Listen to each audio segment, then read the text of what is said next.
नमस्कार, कायद्याचं बोला या आपल्या यूट्यूब चॅनलवरती मी संतोष जाधव आपलं सहर्ष स्वागत करतो। भारतीय दंड संहिता 1860 मधील काही महत्त्वपूर्ण प्रकरणं आपण बघत आहोत। आज आपण प्रकरण 16 अर्थात मानवी शरीरास किंवा मानवी जीवितास धोकादायक किंवा बाधक ठरेल अशा अपराधांविषयी चर्चा करणार आहोत। त्यातलं एकच प्रकरण या प्रकरणातला एकच सेक्शन आपण बघणार आहोत। अर्थात काल आपण 298 पर्यंतची माहिती घेतलेली आहे। आज आपण मानवी जीवितास बाधक ठरणाऱ्या कृती। आता मानवी जीवितास बाधक ठरणाऱ्या कृती म्हणजे काय? तर प्रत्यक्ष जीव घेण्याचा प्रयत्न, मारण्याचा प्रयत्न, जीवे मारण्याचा, ठार मारण्याचा प्रयत्न किंवा ठार मारण्याची कृती म्हणजे याला आपण काय म्हणतो? सर्वसाधारणपणे तुम्हाला हे शब्दप्रयोग वर्तमानपत्र, समाज माध्यमातून, इलेक्ट्रॉनिक मीडियातून तुमच्या समोर आलेले असतात। अमुक ठिकाणी अमक्याचा अशा प्रकारे खून झाला, अमुक ठिकाणी अमक्याचा अशा प्रकारे खून झाला। म्हणजे आता जीव घेणे किंवा जीव जाईपर्यंत मारणे किंवा मानवी जीवितास बाधक असं कृत्य करणे। आता जीव जाणे इथपर्यंतच्या ज्या बाबी आहेत त्या अतिशय बारकाईने आपण विचार करायला पाहिजेत। आधी आपण गंभीर इजा, गंभीर दुखापत अशा प्रकारच्या गोष्टी पाहिलेल्या आहेत, पण आता जीवच जाईल किंवा जीव घेण्याच्या उद्देशानं अशा कृती केलेल्या असतात। मग त्याच्यामध्ये जीव जातो पण आणि कधी कधी जात पण नाही। मग जीव गेल्यानंतर काय शिक्षा आहे आणि जीव जाण्यासाठी केलेल्या प्रयत्नांबद्दल काय शिक्षा आहे? म्हणजे आपण आज फक्त कलम 299 बघणार आहोत। 299 कलम हे काय सांगतं भारतीय दंड संहितेमधलं? सदोष मनुष्यवध, मी खून म्हटलेलं नाही, सदोष मनुष्यवध मी खून म्हटलेलं नाही। खून आणि सदोष मनुष्यवध याच्यामध्ये फरक आहे। तो कसा आहे तो तुम्हाला हळूहळू समजत जाईल। परंतु सदोष मनुष्यवध यासाठी स्वतंत्र व्याख्या आहे, त्यासाठी स्वतंत्र शिक्षेची तरतूद करण्यात आलेली आहे। हे आपल्याला माहिती असलं पाहिजे। भारतीय दंड संहितेमध्ये सदोष मनुष्यवध म्हणजे नेमकं काय? तर एखादी अशी कृती की ज्या कृतीमुळे आपल्याला माहित आहे की पुढच्या व्यक्तीचा जीव जाऊ शकतो किंवा त्याच्या जीवितास बाधा होऊ शकते, हे माहित असूनही आपण असं कृत्य करतो आणि त्याच्यामध्ये त्या व्यक्तीचा जीव जातो। अशा वेळेला तो खून नसतो, तर तो सदोष मनुष्यवध असतो। अतिशय विचारपूर्वक ठरवून केलेली ती कृती असते, त्याला सदोष मनुष्यवध असं म्हटलं जातं। मृत्यू घडवून आणण्याच्या उद्देशाने अथवा जिच्यामध्ये मृत्यू घडून येणे संभव आहे, माहिती आहे की असं केलं तर जीव जाणार आहे किंवा मृत्यू होणार आहे। आता अशा कुठल्याही कारणानं समोरच्या व्यक्तीचा मृत्यू होण्यास आपण जर कारणीभूत ठरलो तर आपण सदोष मनुष्यवधाच्या अपराधाखाली दोषी ठरतो। मी परत एकदा सांगतोय, भारतीय दंड संहिता 1860 मधील कलम 299 सदोष मनुष्यवध। सदोष मनुष्यवध म्हणजे अशी कृती की ज्या कृतीमुळे समोरच्या व्यक्तीचा जीव जाणार आहे हे माहीत आहे। आपण अशी एखादी कृती करतो की ज्या कृतीमुळे समोरच्या व्यक्तीच्या जीवाला धोका होऊ शकतो, त्या व्यक्तीचा मृत्यू होऊ शकतो किंवा त्या व्यक्तीच्या मृत्यूला कारण होऊ शकतो। आपण प्रत्येकाच्या वेळी जाऊन हाताने त्याचा जीव घेतला पाहिजे असं नाही, पण आपण अशी कृती करतो की अप्रत्यक्ष त्या व्यक्तीचा जीव जातो आणि ती कृती आपण केलेली असते म्हणून त्याच्या मृत्यूला आपण कारणीभूत ठरतो। अशी प्रत्येक कृती, असा प्रत्येक अपराध हा सदोष मनुष्यवध म्हणून भारतीय दंड संहितेमध्ये गणला जातो। तर मित्र हो, यासाठी आपण एक उदाहरण बघूया की समजा एक सर्वसाधारणपणे नेहमीचा रस्ता आहे आणि मला माहित आहे की अमुक एका वेळेमध्ये एक व्यक्ती त्या रस्त्याने नेहमीच जात असते। आता नेहमीच व्यक्ती जाते त्या रस्त्यानं, ती व्यक्ती येण्याची वेळ माहीत आहे। अशा वेळेला आपण अशी एखादी कृती करतो की ज्यामध्ये ती व्यक्ती फसेल आणि त्याचा मृत्यू होईल। मग काय होतं? समजा अचानकपणानं आपण एखादा खड्डा काढतो रस्त्यामध्ये।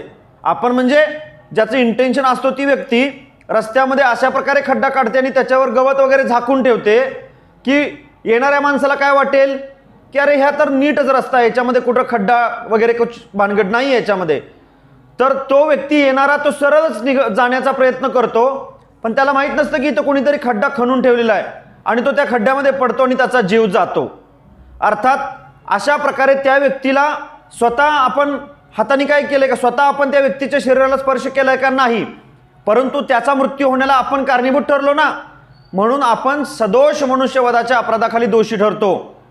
सदोष मनुष्यवधामध्ये आणखी एक गोष्ट, एखाद्या व्यक्तीला माहीत आहे, या व्यक्तीला माहीत आहे की पलीकडच्या झाडाच्या बाजूला किंवा झुडपाच्या मागे एक्स नावाची व्यक्ती आहे आणि आपण काय करतो आहोत, एक्स नावाच्या व्यक्तीच्या दिशेने गोळी चालवत आहोत आणि मला माहीत आहे या व्यक्तीला की त्या झुडपामागे एक्स नावाची व्यक्ती आहे आणि मी अशा प्रकारे गोळी चालवल्यामुळं, बंदूक चालवल्यामुळं एक्स नावाच्या व्यक्तीचा जीव जाणार आहे.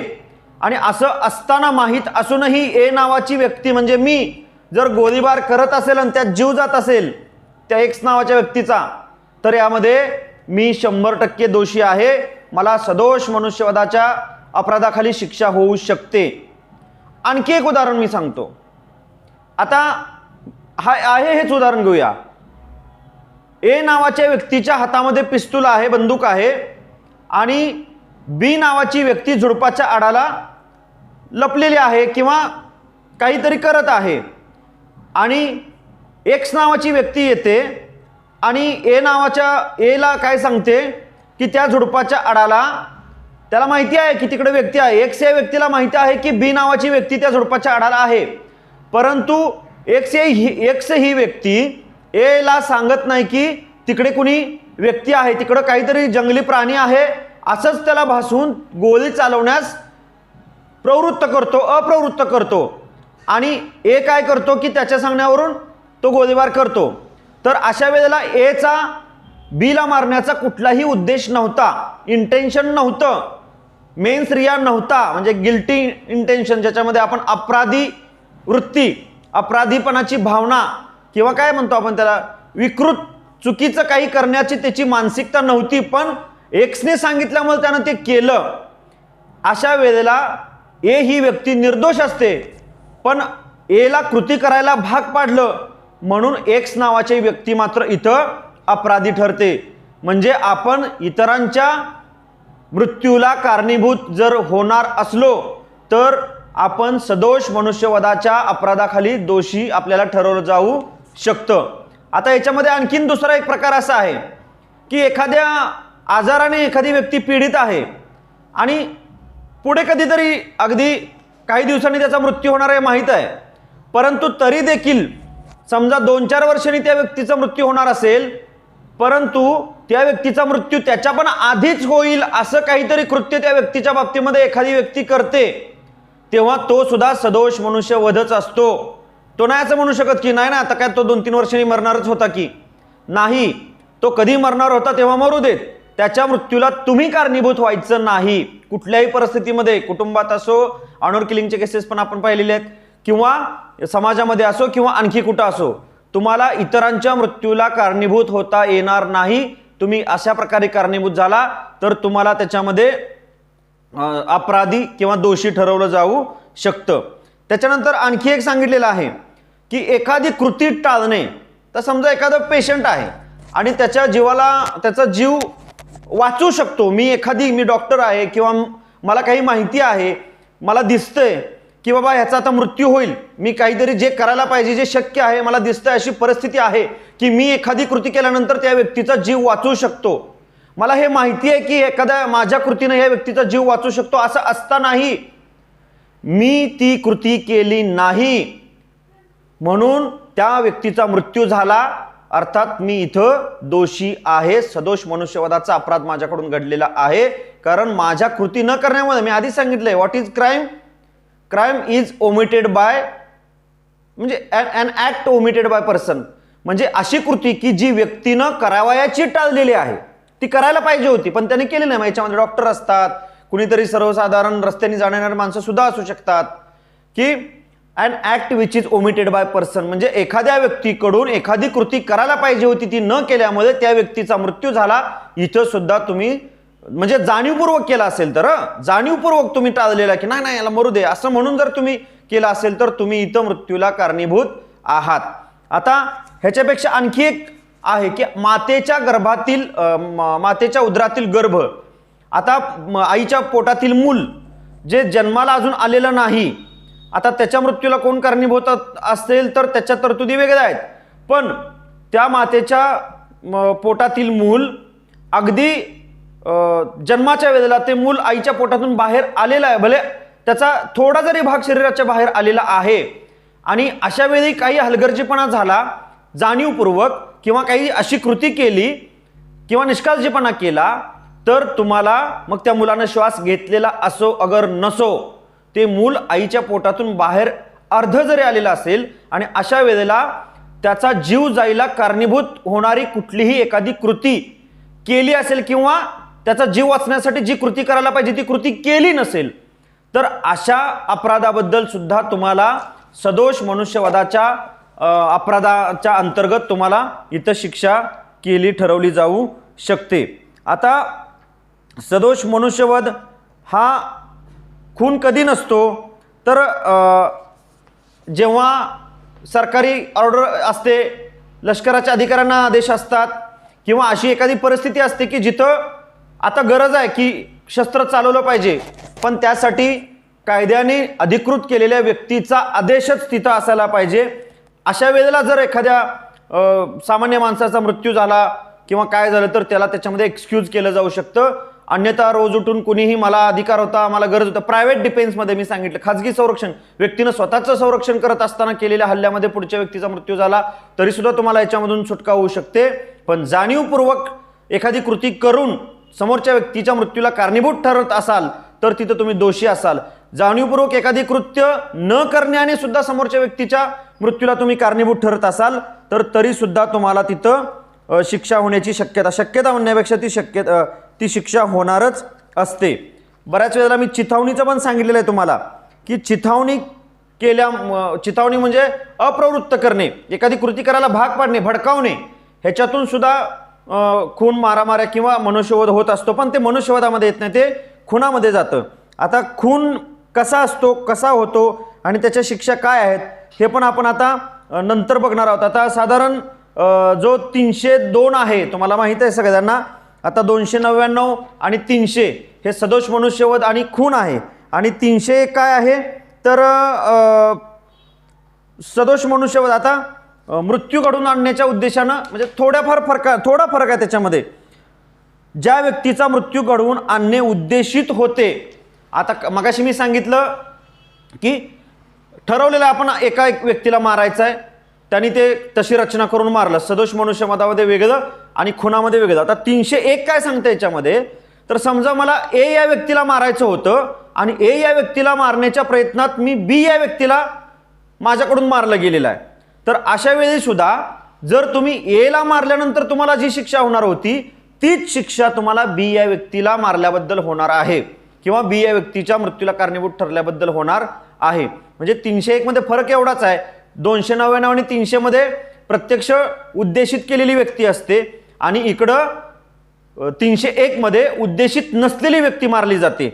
तेव्हा जिकडं 299 आणि 300 ला जी शिक्षा होणार आहे तीच शिक्षा 301 ला होणार आहे।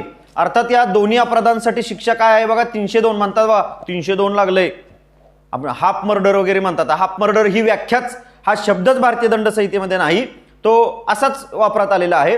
पण 302 म्हणजे काय तर 302 मध्ये अशा प्रकारे व्यक्तीच्या मृत्यूला कारणीभूत ठरल्या प्रकरणी दिली जाणारी शिक्षा आहे। कुठली शिक्षा याच्यामध्ये तर जो कोणी खून करील किंवा जो कोणी अशा प्रकारे सदोष मनुष्यवधाला जबाबदार ठरेल तर त्याला काय शिक्षा आहे तर मृत्यूची किंवा आजीवन कारावासाची शिक्षा होईल। म्हणजे त्याला थोडक्यात त्याला जन्मठेप।